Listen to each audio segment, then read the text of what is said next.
Algunos se pasan la vida haciendo castillos en el aire, pero hoy les demostraremos que en el aire también se pueden construir casas. Si las construcciones colgantes o aquellas que flotan sobre el agua ya les parecen un verdadero desafío, mayor es el reto al que tuvo que enfrentarse nuestro invitado de hoy.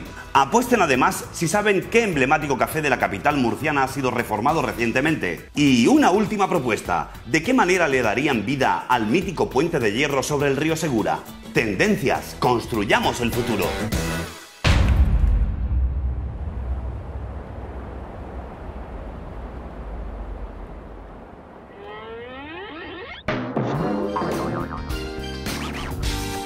Se dice que la arquitectura surge de la necesidad, pero también de la dificultad. Y no hay mayor ejemplo de dificultad que construir una casa sobre el aire. Sí, sobre el aire. Algo que a priori parece imposible se ha hecho realidad en la denominada Casa de los Pinos, en la urbanización Monte Pinar. Cuando el arquitecto Javier Peña recibió el encargo de realizar una casa en una parcela con 12 metros de desnivel, nunca pensó que ese sería el menor de sus problemas. Se trataba de la insuficiente edificabilidad del suelo, que hacía prácticamente imposible llevar a cabo el proyecto propuesto por el cliente. La intención era construir una casa en la que había que proyectar 376 metros cuadrados de edificación en una parcela con un desnivel de 12 metros. Eso en un programa de vivienda convencional, una vivienda, se hace muy incómodo, ¿no? Todos estamos viendo lo difícil que es vivir en un dúplex o en una para arriba, para abajo, etc. Y la idea era hacer una casa en planta baja, ¿no? Una única planta en la cual toda la vida se pudiera desarrollar y se pudiera vivir de una manera cómoda una vez que estuvieras en esa cota de la casa. Pero este no era el único reto al que tendría que enfrentarse nuestro arquitecto. La situación del terreno en mitad de un bosque de pinos hacía indispensable la conservación de este espacio natural. En los últimos tiempos, los promotores han salido en busca de los parajes más bellos para construir un sinfín de urbanizaciones. Y con esto, muchas veces han desgastado el terreno, han transformado la naturaleza y han conseguido enfrentar al hombre con la misma. Hay un film que es muy interesante, para que nos gustaba mucho, que le llamamos Predator, ¿no? Que es la película Predator, que se reconoce un ser que cuando pasa, digamos, pasa por los sitios, cambia, digamos, el paisaje. Pues de alguna manera queremos hacer una casa Predator también, ¿no? Que fuera íntima en esa relación con el sitio a través de la luz, el color y de alguna manera un cierto nivel de magia, ¿no? Para nosotros la magia es importante.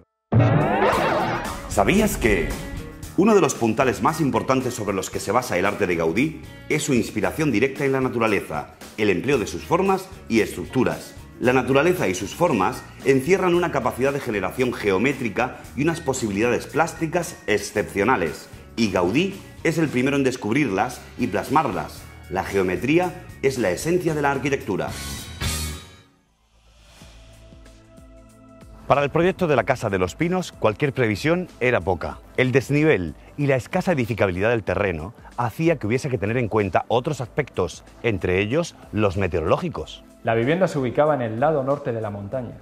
Tenían que pensar en el soleamiento, en cómo iba a incidir la trayectoria del sol sobre este edificio. Empezaba a complicarse el proyecto de vivienda. Nosotros en Espiral tardamos más o menos un año y medio hemos tardado en esta casa, por ejemplo, en hacer el proyecto de esa casa. Un año y medio, y dirán esos tíos, ¿qué hacen en un año y medio 3 personas trabajando? ¿Qué hacen?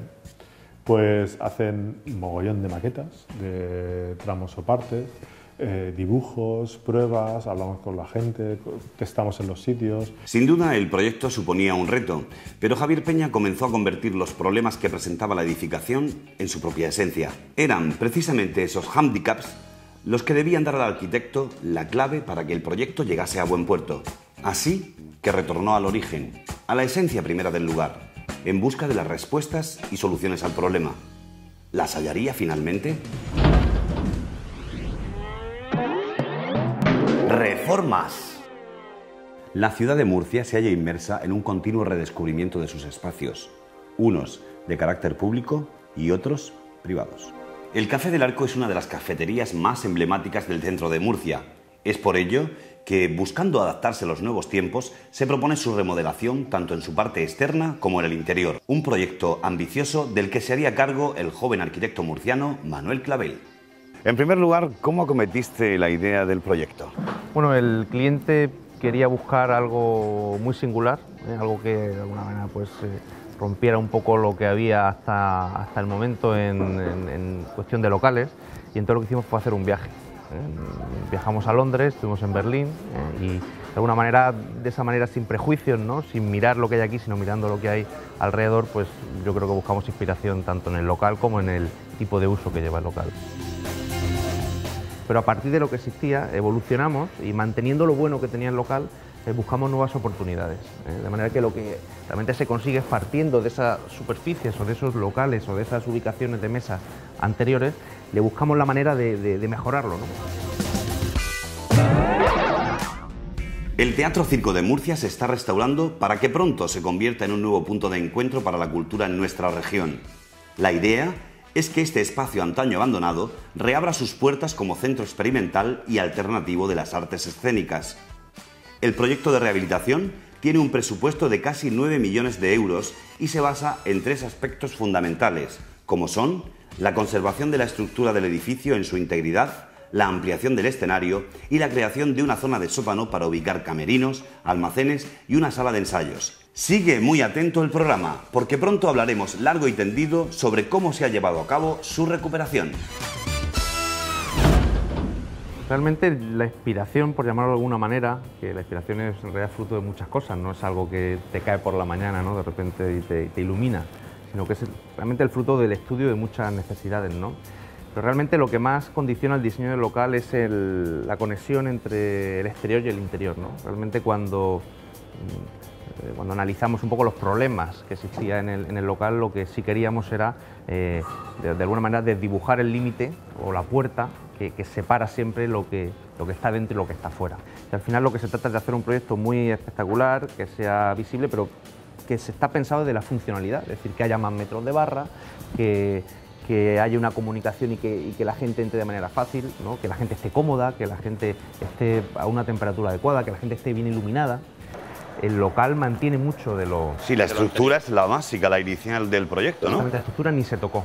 Ni se tocó. La estructura ni se tocó. Ha sido todo mejorarla. Sí, de manera que yo creo que es interesante reflexionar sobre esto, ¿no? Que a veces no hay que destruir o empezar desde cero, sino mantener los valores de lo anterior. Construcción. El arquitecto Javier Peña había recibido el encargo de construir una casa en un lugar que le imponía varios problemas a resolver.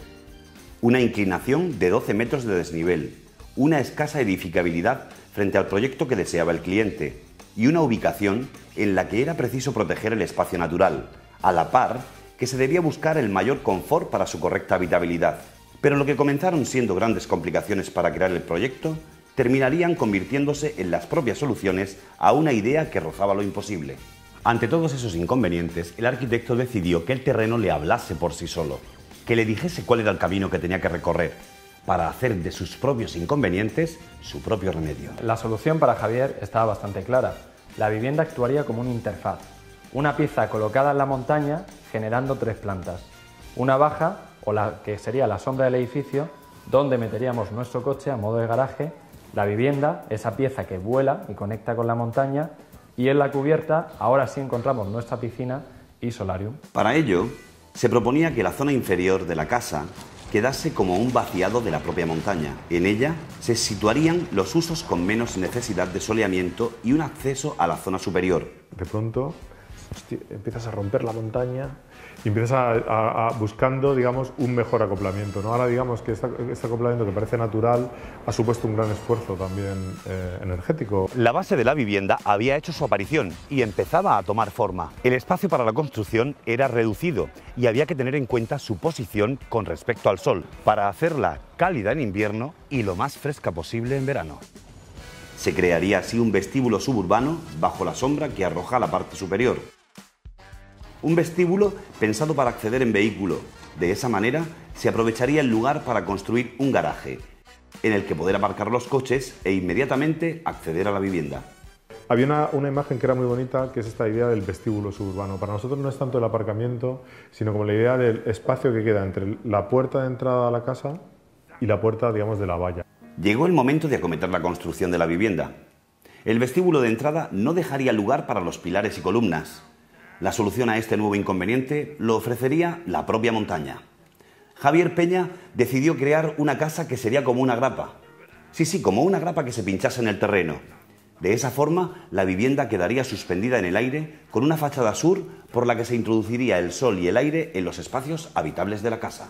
La idea de la grapa nos parecía muy bonita, ¿no? Una cosa bastante elemental, que es colocar una pieza, una grapa, que se grapaba, digamos, al terreno, ¿no? Que se apoyaba sobre él y se quedaba hincado. Entonces aparecen estos grandes vuelos, son unos vuelos muy potentes, que son capaces de transmitir esa idea de estructura, a la vez de ligereza. El sol y el viento ya habían hecho su aparición en el proyecto, pero ¿qué sucedería cuando hiciese su aparición la lluvia? La planta en forma de grapa estaba dispuesta y el espacio ganado a la montaña, el cual se convertía en un lugar idóneo para la ubicación de todas las habitaciones, pero aún quedaba un inconveniente que salvar. La disposición del suelo empezaba a dibujar las estancias, la sala de estar, el comedor, los baños. La idea imposible comenzaba a tomar forma. Había que pensar además en la llegada de la lluvia, con el fin de que ésta no supusiese un riesgo para los habitantes de la casa. Todo iría revestido de paredes de acero tornasolado verde-azul, que se fundirían con el cielo y con los árboles, reflejándose los pinos cercanos y elevándose para que el suelo pasase por debajo de ellas. Se conseguía así el deseo de potenciar las características naturales del lugar, no solo mimetizándose con el paisaje, sino además reflejándolo y multiplicándolo. Frente a la mayoría de construcciones que afean el paisaje, la casa de Javier Peña se integra perfectamente con la naturaleza. Desde el exterior la casa se confunde y una vez dentro, la casa siempre refleja el exterior, la sombra de los pinos. Forman una comunión perfecta con la naturaleza. El acero cubre toda la casa como un embozo. Es un tejido que protege térmicamente a sus habitantes. La triangulación de la cubierta no solo nos da paso al solarium y a la piscina, sino que gracias a sus inclinaciones nos dejan ver el horizonte y nos impiden ver las construcciones ajenas. Lo más difícil del proyecto había sido solucionado, pero otro reto estaba pendiente de aparecer. ¿Por qué? Porque esta casa impresiona por fuera y deslumbra por dentro. Tan importante fue crearla como dotarla de vida propia. Reformas. El Café del Arco de Murcia quería comenzar una andadura diferente dentro de la vida social murciana. Para ello, se necesitaba una reforma de sus espacios con el fin de adaptarlos a las demandas de los clientes. El arquitecto Manuel Clavel fue el encargado de darle al lugar ese nuevo aire que se buscaba. Con este diseño se consigue mirar sin ser visto y enseñar y velar al mismo tiempo. Es curioso. Exactamente, hombre, era uno de los objetivos de las funciones que iba a realizar esta fachada continua de madera, ¿no? Concretamente ahora estamos observando cómo desde dentro podemos ver perfectamente el exterior y sin embargo desde fuera no te ven, ¿no? Sí, eso me he dado cuenta que hace incluso la madera, hace que no te puedan ver desde fuera, por según el ángulo en el que te pongas no te puede ver nadie. Exactamente, genera una sensación de intimidad y de protección, pero a su vez poder observar y ocurrir lo que nos pasa alrededor era una de las funciones realmente necesarias de esta fachada y a la que se dedicó muchísimo tiempo. El emblemático cuadro que existía aquí en el local, sí. Café del Arco, ¿qué ha ocurrido con él? ¿Por qué se ha decidido cambiar y poner estos cuadros? Sí, efectivamente era un tema interesante este que planteas y que enlaza un poco con lo que te comentaba, ¿no? Como esa idea que hemos tenido de no hacer desaparecer el rastro de lo anterior, sino dar una visión contemporánea o de alguna manera modernizarla. Y frente a realizar un solo retablo donde las caras son fijas, lo que hicimos fue cuadros individuales. De diferentes personajes murcianos de cierta relevancia por lo que estamos viendo. Estamos viendo de Don Carlos Barcárcel, Pepín Liria, hasta incluso tú. Estás tú. Esa efectivamente es una singularidad. Frente al otro cuadro, que es un cuadro estático donde la gente que está siempre va a estar, aquí hay cuadros vacíos porque todos los años decidí hacer un concurso, un premio, Café del Arco, donde se incorporarán nuevas imágenes, nuevos personajes de Murcia. De manera que habrá gente que destacará por algo dentro de 3 o 4 años y tendrá su cabida en esto. Truco para ti. Para colocar bien los cuadros de tu casa, ten en cuenta estos criterios antes. Primero, ponlos a la altura de los ojos. Segundo, cuanto menor sea el tamaño de los cuadros, menor deberá de ser la distancia entre ellos. Y tercero y último, intenta que los marcos hagan juego con la decoración de la habitación. Por teatralidad Manuel, hasta en los baños. Yo estoy alucinando con estos baños tan sumamente sensuales, irónicos. Aquí te sale gente que te mira. ¿Esto qué es, Manuel? ¿De dónde ha salido esto? Bueno, esto tiene tiene dos orígenes fundamentales, ¿no? Uno, entendiendo que esto es una cafetería, es un local de ocio. Aquí venimos a relajarnos, a divertirnos, a pasar un buen rato, aparte de tomarnos un café, ¿no? De manera que todo el local tiene como pequeñas sorpresas, pequeñas situaciones casi mágicas, ¿no? Que te van sorprendiendo, ¿no? Y que te hacen que no solo tomes un café o que tomes una copa, sino que disfrutes de más sensaciones, ¿no? Es un local en el que se desayuna, se toma un aperitivo, se puede comer, se puede tomar una merienda o un café, se puede cenar y se puede tomar una copa. De manera que esa propia diversidad de usos te lleva a... Hola, buenos días. Buenos días. Yo un café solo. Un americano, por favor. Si te das cuenta, la cafetería es casi como un árbol, ¿eh? O sea, conceptualmente está la madera, que serían los troncos, toda la madera, todos los listones que configuran y que salen de abajo hasta arriba, y estaríamos ahora mismo en la copa del árbol, ¿no? Te das cuenta, toda la planta de arriba es verde, ¿no? Tiene esta textura. Si te das cuenta, hay sorpresas, están las manos que surgen de los baños, esta pared verde, de esta pared pared, surge verde. una mano femenina y una mano masculina, que son los pomos de los baños. Al final, ese tipo de sorpresas crean un ambiente más relajado y probablemente la gente disfrute más. Y si te das cuenta, es un local que está iluminado todo 100% con LEDs. El LED tiene una ventaja de que consume mucha menos electricidad, y te da una luz casi como la luz del día. Al final, el local empezó con un dibujo, era prácticamente frente a una fachada recta. Nuestra fachada iba a ser así. Introducir la calle dentro del local, es lo que estoy viendo. La fachada arranca aquí, en este punto, oculta instalaciones, oculta puertas, que se abren, que aparentemente no sabes que está, se convierte en barra y de repente se vuelve, se convierte en una especie como de calle, la calle se ensancha y aquí es donde comunicamos el interior con el exterior.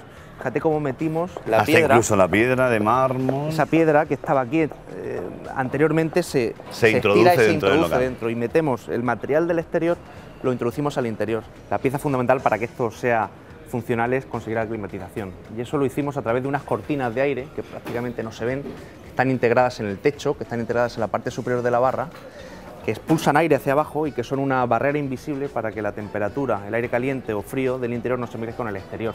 Por ejemplo, en primavera las necesidades térmicas no son las mismas, de manera que este cristal, que nos ayudaba de alguna manera a controlar la salida de aire, ya desaparece. Fíjate cómo la vitrina asciende, liberando todo el espacio y permitiendo que pues esa pieza que antes nos ubicaba y que nos colocaba la repostería, pues desaparece, nos despeja. Bueno, Manuel, ha sido un auténtico placer compartir contigo este Café del Arco, este local. Enhorabuena. Eres un crack de la arquitectura murciana. El no lugar de hoy. Se trata de uno de los puentes más emblemáticos de la ciudad de Murcia y aunque antes el tráfico rodado pasaba sobre él, hoy por hoy solo los peatones tienen derecho a cruzarlo. Hablamos, como ya imaginarán, del Puente de Hierro. El Puente Nuevo o Puente de Hierro es un puente metálico de vigas parabólicas sobre el río Segura, finalizado en el año 1903. Al ser el segundo puente urbano construido en la ciudad, fue llamado Puente Nuevo para diferenciarlo del Puente Viejo o Puente de los Peligros. Las obras se iniciaron el 27 de abril de 1897 para abrirse al tránsito el 23 de enero de 1902, según proyecto del ingeniero José María Ortiz. Gracias a su creación, quedó conectada la huerta con la ciudad. ¿Sabías que antes para cruzar el río se utilizaban barcas? Precisamente el Puente Nuevo o Puente de Hierro fue construido en la antigua Plaza de las Barcas, a las que sustituyó y de la que ahora solo nos quedan algunas fotografías para el recuerdo. En marzo del año 2001, el Puente de Hierro fue cerrado al tráfico por encontrarse en un estado muy deteriorado. Vamos, que se caía abajo. Desde ese momento, el puente quedó restringido al tráfico de vehículos y perdió parte de su finalidad. Se convirtió en un no lugar. ¿Por qué? Porque perdió parte de la esencia para la que había sido proyectado. ¿Cómo podíamos recuperar su esencia y transformarla en algo nuevo para la ciudad de Murcia, un punto de encuentro. Esa es nuestra propuesta. Imagínense que regresamos al mes de febrero. Se acerca el día 14, día de San Valentín. Los floristas de la capital se encaminan hacia un lugar en el que se ha decidido que durante una semana podrán vender sus flores y plantas como punto de encuentro ante la celebración que se avecina. El Puente de Hierro es el lugar elegido. Poco a poco se va llenando de pequeños puestos en los que las rosas, las orquídeas, los gladiolos, los pensamientos y los claveles producen un estallido de color sin igual. El frío puente se va llenando de calor y color, de vida e ilusión. Los viandantes comienzan a llegar, el aroma de las flores les inunda y les recuerda a la primavera, que irrumpirá con fuerza en la región en tan solo unas semanas. ¿Eres lo suficientemente tendencioso para hacer tu propia propuesta? Pues demuéstranoslo.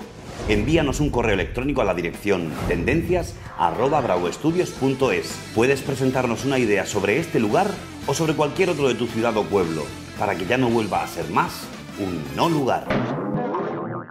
El arquitecto Javier Peña lo había conseguido. Había superado todos los problemas que imponía el proyecto de construcción de la Casa de los Pinos. Había creado un edificio en forma de grapa clavado a la ladera de la montaña, que dejaba un vacío bajo el inmueble y contaba además con solarium y piscina. Una casa que se mimetizaba con el paisaje natural, realzando su entorno y aprovechando hasta el máximo el espacio. Esta obra maestra de la arquitectura contemporánea le valió al arquitecto murciano una nominación a los prestigiosos premios Mies van der Rohe. Los considerados Óscar de la arquitectura, en representación de nuestro país. Pero no solo es destacable el exterior de esta vivienda, su interior también deslumbra a los críticos más exigentes. ¿Quieren visitarla? Pues adelante. Planta principal. Fíjense en el techo. La estructura de hormigón queda vista en toda la casa. Esas columnas inclinadas de hormigón que ven son los tirantes que permiten que la casa esté flotando en el aire.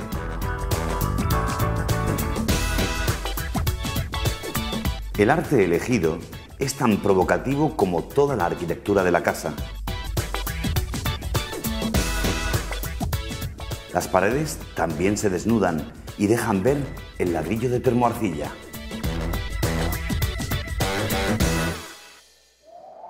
Las estanterías de cristal transparente dejan pasar la luz.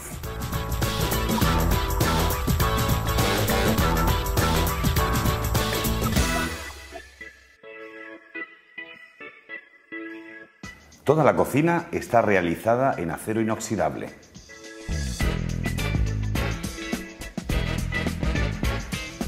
Observen que la cocina no tiene tabiques. El espacio se divide con vidrios para dejar entrar la luz del patio. El patio es el eje e ilumina todas las estancias.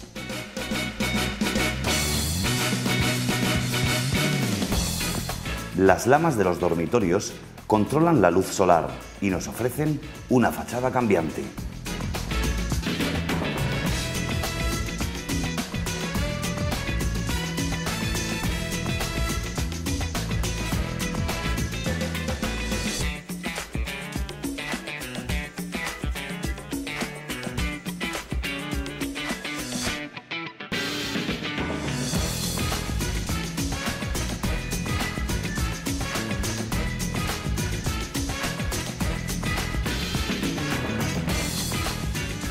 El juego de espejos del baño está dispuesto a diferentes alturas para ser utilizado por cualquier persona.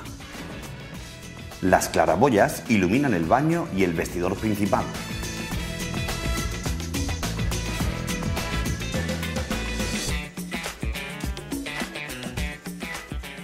En las duchas, el suelo del propio baño hace de sumidero y no hay mamparas. Planta baja, vestíbulo suburbano. El perro mantiene la casa vigilada, incluso cobijado desde el interior.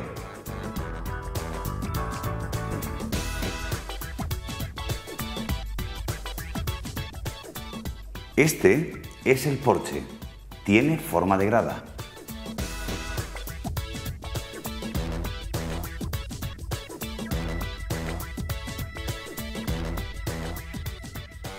Segunda planta, solarium y piscina.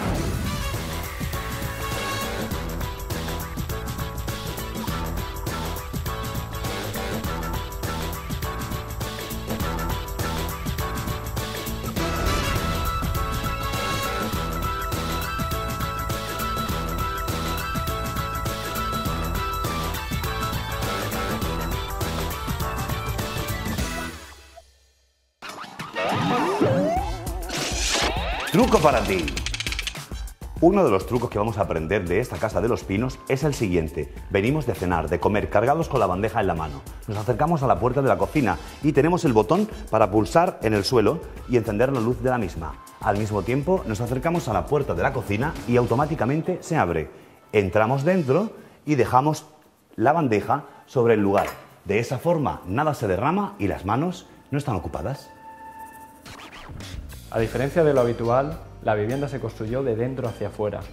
Diferentes capas y diferentes leyes que conformarían una geometría que sería visible en el interior. Nosotros cuando hacemos las casas, siempre pedimos y exigimos de alguna manera que hacer el interiorismo también, el mobiliario, colaborar con ellos y también la jardinería. Y nos tiramos, yo creo, nos hemos tirado un año así, nos tiramos un año más o menos, eligiendo, cambiando, probando el mobiliario para que realmente ellos estuvieran a gusto y estuviera, digamos, acorde con la casa. Entonces nos parecía que mantener el bosque, ya que habíamos hecho el esfuerzo de dibujar los pinos en 3 dimensiones, elegir el lugar donde había menos pino para poner la casa. De hecho, pues era coherente el pensar que nuestro jardín iba a ser estar en el bosque, ¿no? Estar disfrutando de diferentes situaciones del bosque, de sus aromas. Habitar esta casa significa, ante todo, disfrutarla desde el interior, ya que es aquí donde resulta más sorprendente. La distribución de la vivienda generaba grandes posibilidades en la decoración de los espacios. Los muebles, las lámparas y los electrodomésticos deben saber entrelazarse con la arquitectura de la casa. Algunas veces de manera literal, como sucede en la Casa de los Pinos.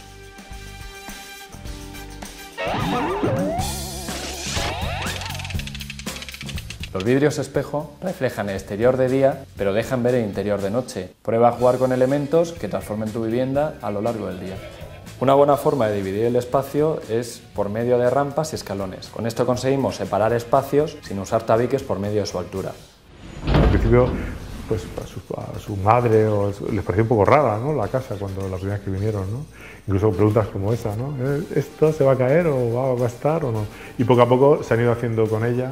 La han ido disfrutando y están, no sé cómo digo, felices, ¿no? Yo creo que esta idea de construir felicidad debería ser parte también de la profesión de ser arquitecto, ¿no? En definitiva, lo que hemos aprendido en el programa de hoy es que los elementos han de ir distribuyéndose por toda la casa, distribuyéndose de tal forma que creen un todo en el cual nos veamos envueltos y que el tiempo terminará de ajustar. Lo cercano a nosotros se convierte, por lo tanto, en lo más importante, por lo que el mobiliario y la iluminación son elementos esenciales en nuestra vivienda y en nuestras vidas.